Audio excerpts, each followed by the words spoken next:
Empire, Tsardom, a new Rome, call it what you will, but after only a short decade, Serbia grew to become the preeminent power in the Balkan Peninsula. Under the sway of a mighty and awe-inspiring king, this was achieved. With the folly of a young and perhaps weak-willed czar, would this juvenile empire crumble in on itself. In a world where the average age of any great empire is 250 years, we will find out why the great Serbian Empire missed the mark by nearly tenfold, only ruling their corner of the Western Balkans for a little under 25 years. The man blamed the most for what can only be described as an utter collapse is of course the one on top, Tsar Stefan Uroš V. Although he will live in infamy with the nickname of the Weak, his story is far from a one-sided affair, and the fall of the Serbian Empire cannot rest heavy on his shoulders alone. Without further ado, let's find out just how Serbia destroyed their own empire. Stefan Uroš V of the Nemanja dynasty was born in 1336. His father was the tallest recorded person of his time, the 7-foot Dusan the Mighty. Surely little Uroš would never live in his shadow, right? I mean, dude is just doomed from the start. And like Dusan, his son was a child from both the Western and Eastern Balkans. His mother, Helena, was a Bulgarian princess, sister to Tsar Ivan Alexander. Together, this couple would have 2 more children, a daughter named Theodora and another named Irina. When Uroš was born, his father was already balls deep into his favorite pastime of devouring the Byzantine Empire, province by province, and growing Serbia by that same number. This, however, would be cut short, as Dusan contracted a grave illness and appeared to be leaving this world as soon as his son had entered it. Uroš wouldn't even be 2 years old before his father was bedridden. Perhaps his earliest memories would be beside this bed, as the illness lasted 3 years, ending when Uroš was nearly 5 years old. But the king miraculously recovered and somehow came back even mightier, despite his physicians' likely best ignorant attempts to cure him in a medieval fashion. With Dusan's education being a well-founded one in Constantinople, he likely ordered his son taught in a very similar manner, learning the classics and Greek as a second language, if not to understand his own future subjects. Far before the end of his own education, a 10-year-old Uroš would be handed the crown. Usually an occasion involving the death of a predecessor, the only death at this 1346 Skopje coronation celebration was that of the old Roman Empire, and the birth of a new. Dusan the Mighty crowned himself Emperor of Serbs, Greeks, and Albanians, handing the kingship crown of Serbia off to his son as he moved on from prince to junior king. Here his kingly education would have accelerated, as the young Uroš was taught firsthand how to govern the Serbian heartland while Dusan controlled the rest. He did not disappoint. The boy was smart, but beyond that, he was a kind soul, as we will come to see, perhaps too kind. No one feared him. No one really hated him. All were simply waiting for whatever happened after the death of the feared and respected Dusan. And luckily for Uroš, that day didn't come for another 10 years. While building a fleet to fulfill his lifelong dream of snagging Constantinople, Emperor Dusan died suddenly, perhaps due to poison. If he had just waited a few more months to drink that hemlock-flavored wine, perhaps the whole course of what followed his life and his empire could have been avoided. Uroš was crowned emperor to much fanfare, but he was only 19. The legal age in Serbia to rule solely as king was 20. These few months would be the most crucial, especially if he was to fill the massive vacuum left by his father. His regent would be chosen as his mother, Helena. She had stayed pretty quiet as empress consort while her husband was alive, but after his death she takes on a much more prominent role. Uroš was not the only one to inherit from the mighty emperor. His wife was given a sizable parcel of land in the southeastern portion of the empire, including the Bear Claw Formation of the Chaldaic Peninsula, which in just geographical terms has always just fascinated me. It is just a claw. Anyways, it's home to the seat of the Serbian Orthodox Church, Highlander monastery stationed on Mount Athos. A story tells how in 1347, as Dusan was attempting to escape the Black Plague, he took his court and family to Mount Athos, including Helena. As women are not permitted to step foot on these holy grounds, she was carried everywhere she went, either by Dusan in private or by a royal escort. For this, Helena would tend to the monks of Athos, giving them all the resources they needed in repayment for her using their refuge. All she had to do as regent was hold this massive and newly formed empire highly dependent and held together by the aura of one man, a job that would prove to be, as you guess, impossible.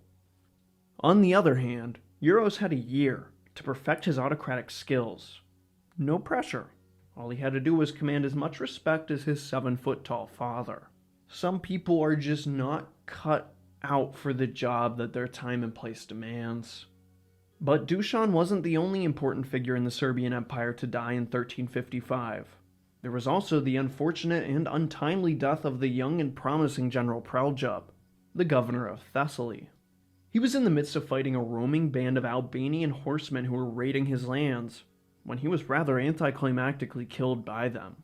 Then Dusan's most trusted advisor, governor, and overall right-hand man, Jovan Talavir, Grand Voivode of Macedonia, also passed away. And then, to top it all off, the German knight who served as the captain of Dusan's elite Alemannic bodyguard, Pawman of Styria, took his well-deserved retirement, now pledging his life not to protect Uroš, but his younger sister, Theodora. Pawman would live a long life after this. He had quite the story, I must say. And just like that, perhaps the three most important people at the core of the empire were now absent. With them went a much larger base of loyalty to Uroš. And then, from across the sea, a man who had been plotting revenge for some 20 years saw a perfect opportunity. Nikephoros Orsini was the Byzantine governor Dusan and Preljub personally had kicked out of Epirus. Now, without orders from his emperor, on ships purchased from his own wealth, he was here to reclaim Greece for himself. But he was not at this alone. He had cut a deal with his brother-in-law, a local Serbian lord and the man who threatened Uroš's position more than any other. His own uncle and Dusan's half-brother, Simeon Uroš, known widely by the much more evil-sounding name of Sinisa. Simeon and Uroš, not to be confused with Simeon Uroš, Simeon and Uroš were the last two living male members of Serbia's Nemanjic dynasty. And with this regency, it appeared to Sinisa ever more so that he was the man for the job of emperor over his inexperienced nephew. And for the record, he was probably right. A deal was struck between Orsini and Sinisa, where the latter would give up Thessaly and his personal hold of Epirus in exchange for the rest of the Serbian Empire. All they had to do was unthrone a boy king. Orsini beached his forces and met initial setbacks in Thessaly in the form of Preljub's widow. Eventually, the Greek-born Orsini garnered enough support from the locals to oust the Serbians. From here, the Byzantine moved to Epirus, sending Sinisa away to his destiny in Serbia. Simeon Uroš declared himself emperor of Serbs and Greeks hereafter, now attempting to steal his nephew's title right out from under him. A few southern lords joined him, but none of them were lords in Serbia proper. Sinisa marched on Zeta, hoping to reclaim the old capital, only to find stiff resistance from the Balsic family who governed the region. And here, a year later, after Greece had been retaken by some Byzantine dictator and his uncle wanted nothing more than his head, was Stefan Uroš V finally able to rule Serbia with his word alone. And now, with so many challenges already facing him, Uroš was forced to rely on the same advisors and nobles who had managed his short regency. In exchange for their service, Uroš made a habit of paying them with land and titles, a trend over his reign that would come back to bite him. He was emperor, sure, but behind closed doors, Uroš commanded little respect and begged for help. Not a good look. He was not wholly complacent, though. In this initial moment, he had to prove to his subjects that he had the ability to protect them. In 1356, Matthew Kantakouzenos, brother of retired Emperor John Kantakouzenos, invaded Serbia, hoping to make quick work of Dusan's overextended realm and perhaps convince Nicephorus Orsini to rejoin the Byzantines as a governor once more. But he didn't get very far before Uroš sprung to action. Learning that Matthew would travel directly through his mother, Helena's lordship, Uroš ordered his army for the first time to make quick ground to the edge of his empire. Notably, the emperor himself, unlike his father, appears to have never led an army, preferring to delegate to his many much more experienced nobles. Perhaps another reason here in the nickname of the Weak. Duke Vojina of Drama successfully defeated Kantakouzenos and the 5,000 Turkish mercenaries he had brought across the sea with him. The Serbians even managed to capture the co-emperor, only returning him after a huge ransom was paid in full. With this, John V Palaiologos was finally allowed to rule his own empire without those Kantakouzenos infiltrators, thereby exiling that family to a governing role in Moria. And finally, John ruled independently for a year, and then he died. Poor guy, he was just a Kantakouzenos Serbian Turkish punching bag. Speaking of punching bags, King Louis of Hungary, when we last saw him, was just on an utter conquering spree, knocking out every opponent he faced with the exception of Emperor Dusan himself. With him gone, a new and enormously rich front to expand southward presented itself. So of course, this war-hungry Angevin took it. You see what I did there? Laugh, motherfucker. Louis the Great swept through the Dalmatian coast, taking Venetian trade ports, securing his Bosnian vassal, and eventually even coming to Serbia's doorstep, vassalizing the merchant republic of Ragusa. And then what did Uncle Sinisa do but invite Louis to help him conquer Serbia? But still, it would be a Serbian to poke Louis first, and not even Uroš, but his northernmost vassal and new second most powerful man in the kingdom, Duke Vojislav. When Louis forced the Ragusans to become his vassal, he unknowingly violated a former treaty between Ragusa and Serbia. The tribute of stone leased the region of stone to the Ragusans, but Louis understood it now as his alone. Duke Vojislav made war and, just like his father before him, raided Ragusa, not for a few days, but eventually whole years, and until the stone was successfully restored to him. As would become a trend, Uroš had no part in this decision, an early sign that even his most powerful nobles thought themselves at least partially autonomous. After the first attacks, Louis marched to meet this man, Duke the King. The armies fought, but Louis could never fully defeat the nobleman, thereby failing to meet with his conspirator pretender Emperor Sinisa, being only a few miles apart at one point as he was still trying to gain a foothold in nearby Zeta. Louis was determined to make the Serbians pay after this and brought a bigger army that next year. Here he was met with guerrilla tactics from Vojislav, and the main Serbian army that surely would have met him under Dusan never materialized under Uroš as he remained in the palace. Eventually, this inaction forced Louis to return to Hungary, deciding the Dalmatian coast was just enough for him, and diving any further into Serbia would definitely lead to more problems than it was worth. While Uroš seemed to be a palace emperor, at this point he was at least an active one. He issued numerous charters in the early days of his reign, many of which were land and title grants given to minor nobles. Something Dusan likely levied to stifle the power of his grand nobles, but something that would ultimately lead to his downfall. But yeah, for now Uroš let down his long hair and forked beard from the tower, and it was used as a class advancement rope to climb straight to his throne. Meanwhile, in the south, Greece was a shit show. The Albanians were just running amok. They had been stirring for independence for some time, under two noble families, two separate states split from both the Serbian Empire and Nicephorus Orsini. Andrea II Musica, I think I'm saying that right, in the south easily retained his family title and in a smooth transition slipped from the empire without notice in all the chaos. He simply closed the gates to Orsini and Uroš. The more notable of these Albanian statelets, at least for our story, was forged in nothing else but blood and battle. Led by a much newer noble house, Karl Topia would be given the title of Prince of Albania.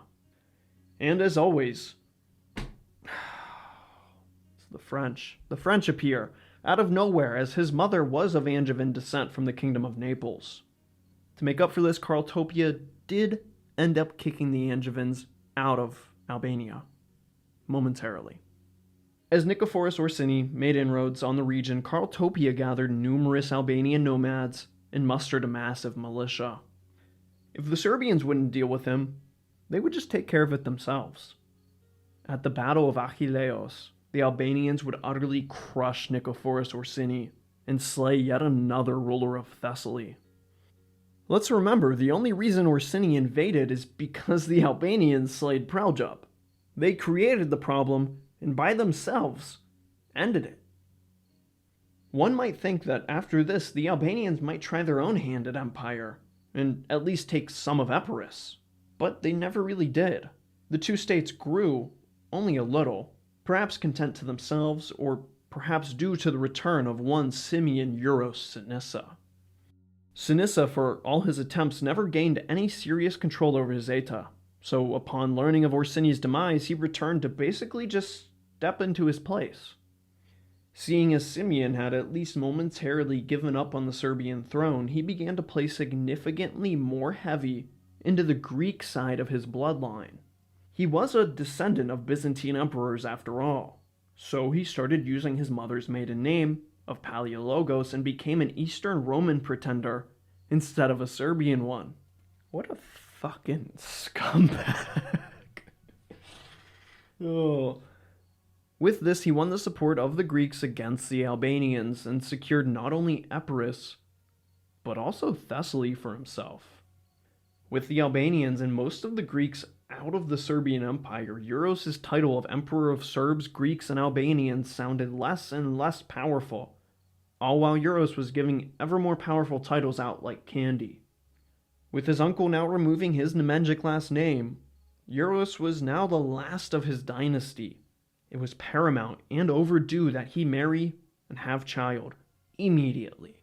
Why Uroš didn't marry earlier is a real mystery. It's not uncommon for 24 to be the age of first wed in medieval Europe. But considering he was the last of his line, they usually just overlook age at that point. At any rate, a suitable bride was found in Anna of Wallachia, daughter of that same region's voivode. At this point, Wallachia wasn't even a Bulgarian vassal, but a Hungarian one. Uroš had waited so long that he now had to negotiate a strategically insufficient marriage with one of his rival's own subjects. Not much is written of the two that survived, but she remained his wife until death. After Uroš had managed to keep at least a portion of the empire alive by a hair, he actually got to enjoy some rather normal years. During this time, his nobles may have expected him to, do something about the Hungarian, Byzantines, Albanians, and heck his own uncle, but he really didn't. This definitely made him look weak, and the nobles began having thoughts. These thoughts were realized when the boogeyman moved in next door. Of course, I'm talking about the Ottoman Empire, who in 1362 conquered Adrianople from the Eastern Romans. The nobles looked at this, looked back at their complacent king, and completely fucking lost it. They panicked. One by one, they either loudly and proudly left the empire or simply slipped away. Some nobles of closer blood relation remained only defensive allies with Uroš, while others were plotting his downfall. But by the end of it, the Tsar of Serbia had nearly no crown lands to speak of. The most notable and still allied nobles to split from the empire were Lazar and Nikola Altimanovic. They teamed up, securing each other's position. Zeta fell with the Balsic family, staying neutral with all but the new Albanian states. And then there was the south. A whole different type of separation was felt here. This is where Uroš giving away titles and land willy-nilly got the best of him. Most of the established gentry died out, were overthrown or their lands gradually seized by a new strata of nobility, a rival noble class at that.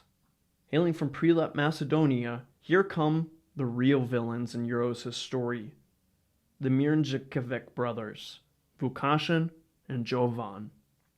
Vukašin grew ever closer to Uroš, growing his domain through friendship, while Jovan grew closer with Uroš' mother Helena. Insert your mom joke here, but both of these men would end up ruling alongside and practically replacing both of them, and then eventually actually replacing them. Now cut off from his mother, who had no choice but to side with Jovan, Uroš chose not to act, even as everything around him fell apart. He just kept giving more and more land to Vukašin in hopes of keeping at least one noble on his side. It didn't take long for the brothers to control nearly all of what was left of the southern Serbian Empire, while Uroš had but a capital. But Vukašin had his eyes set on that too. After everyone had their fill of using and abusing Uroš the walkover, some of them actually got back to the whole giant looming threat of the Ottomans coming to kill them all. The Tsar of Bulgaria, southern Serbia, through the Mirage brothers, soldiers from Bosnia and Wallachia, and to lead them all was King Louis the Great of Hungary, formed what would become the first major crusade against the Ottoman Empire, thereby fulfilling one dream of Dusan the Mighty, with Serbia finally joining a crusade. While Uroš did not join in on the fun, trust me when I say he dodged a bullet.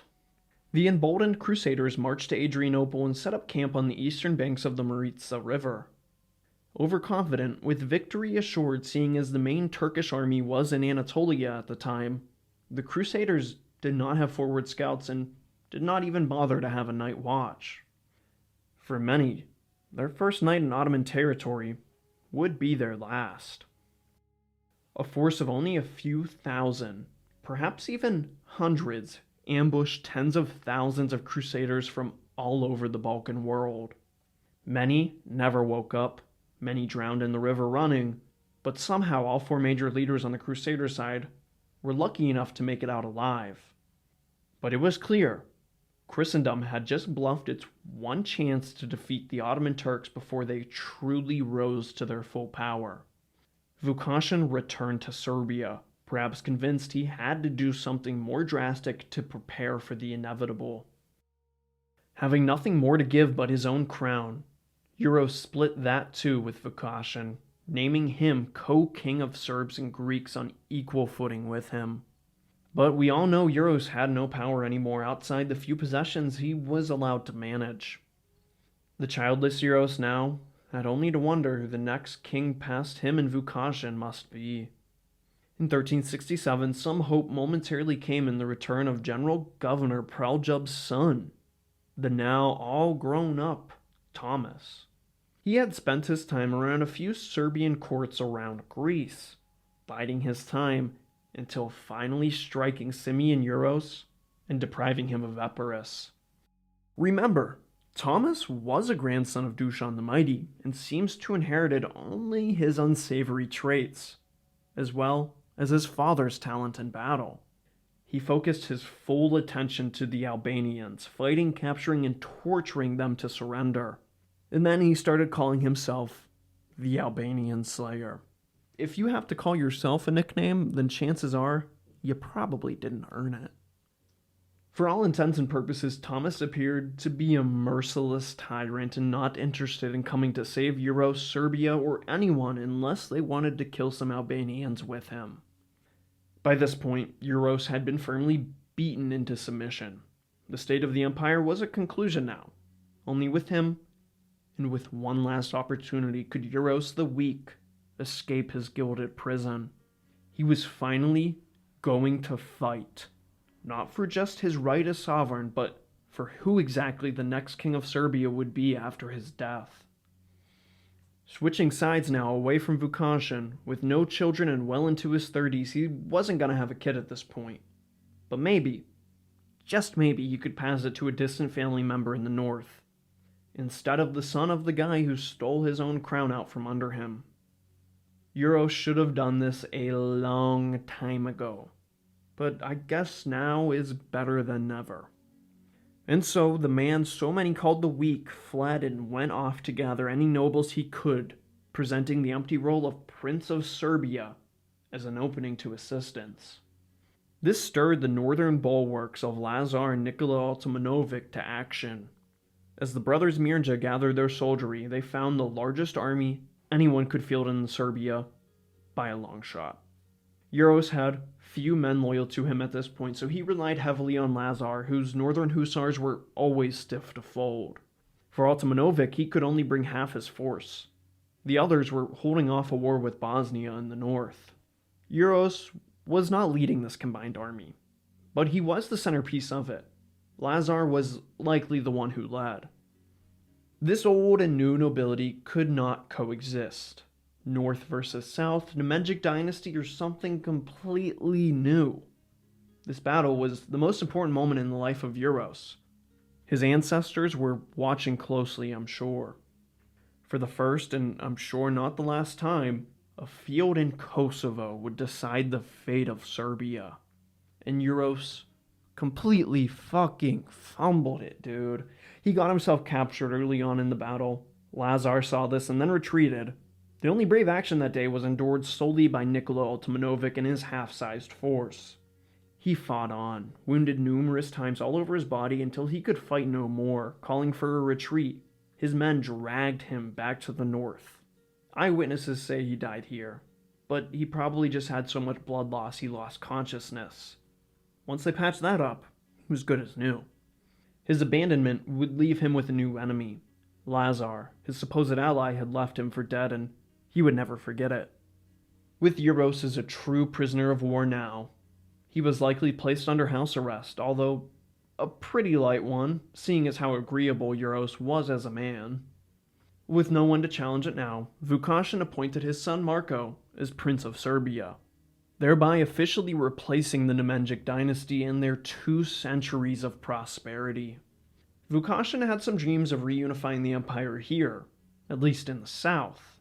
He attacked Andrea II Musica in his Albanian principality and somehow lost to this much smaller country. Let's remember why Vukašin and his brother were overthrowing a dynasty and creating a new class of rulers in the first place. It was simply to defeat the Ottomans, and they couldn't even beat some goddamn Albanians. And then the Ottomans stepped their first into Serbian lands. Jovan Mirnja's lands that shared a border with the Turks was looted, but not even that much of it.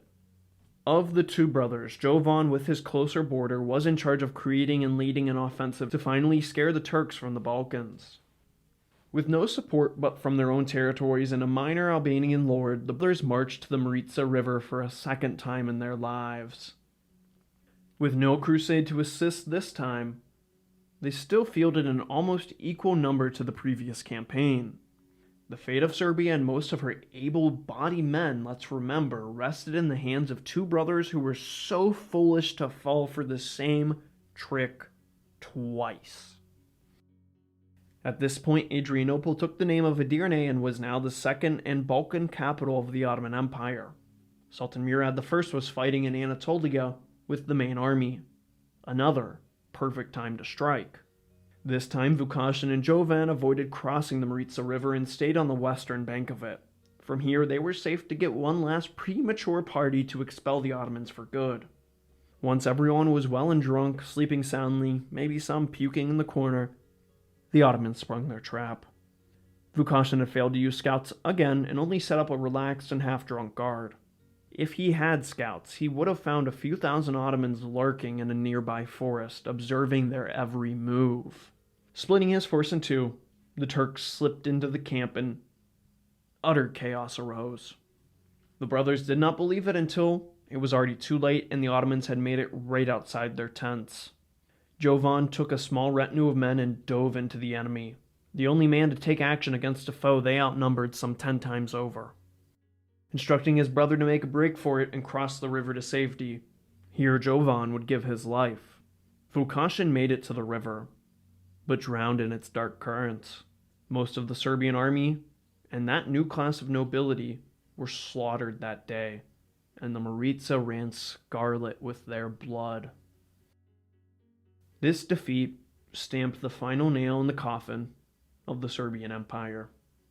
Now the Ottomans could practically walk into southern Serbia without its own men there to defend it.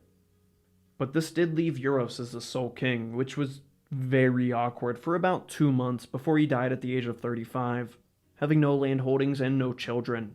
He inherited a new Rome and, with inaction, watched it all turn to shambles. My guess is that Vukashin's son Marko had him poisoned to ensure his own rise to the throne. And so Serbia's Nemanjic dynasty died out.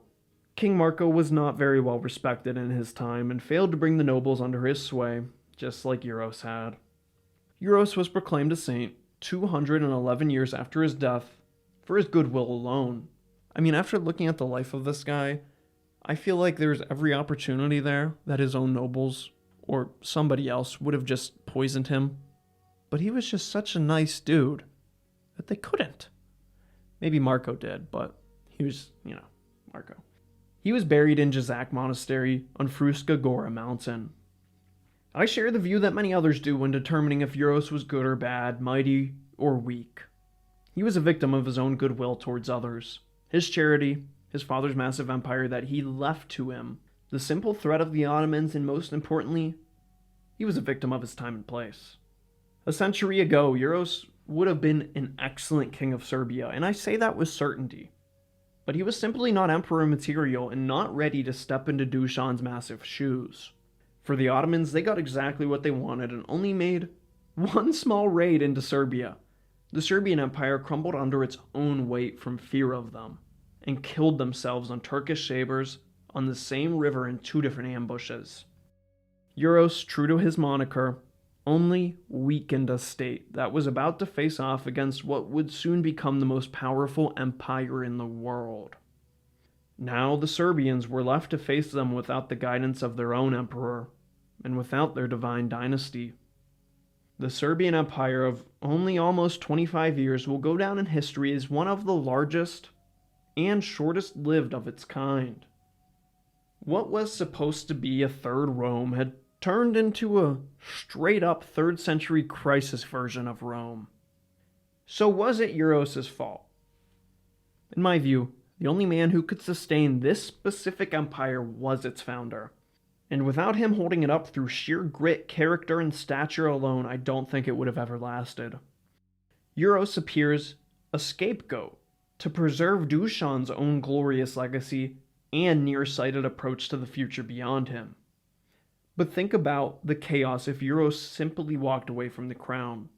As we can observe, this fallout proved to be much worse after his death. I really did try to give Uroš the benefit of the doubt, and I think I've done an okay job at presenting the story as unbiased as I could, but I just gotta say, if Uroš would have just grown one vertebrae, if he had the semblance of a backbone, maybe, just maybe, he could have done something, and I mean anything. Towards the end, the man was actively trying to manage an empire that simply wasn't listening to him. The Serbian Empire presents itself to read like a tale of the mighty and the weak. But we must remember that the mighty and the weak alike inhabit this earth, and that sometimes, and in this case, mightiness is mistaken for overconfidence, and kindness for weakness. If you'd like to support this stoic historian, feel free to do so on Patreon for as little as $1 a month, and join Derek Clark, Saveclio Nazarene, Taj Guilford, Nick Mayfossi, and Lazarus Dykos, Dave J, Dalinar, and Moist Lord. Or become a YouTube channel member like Derek Clark again, Donald Vincent. What? Why? Nick Mayfossi again, G.O.D, Heath Dion, Carl Brandy, and Layla, and G.O.K. Thank you guys for supporting the channel. I appreciate it.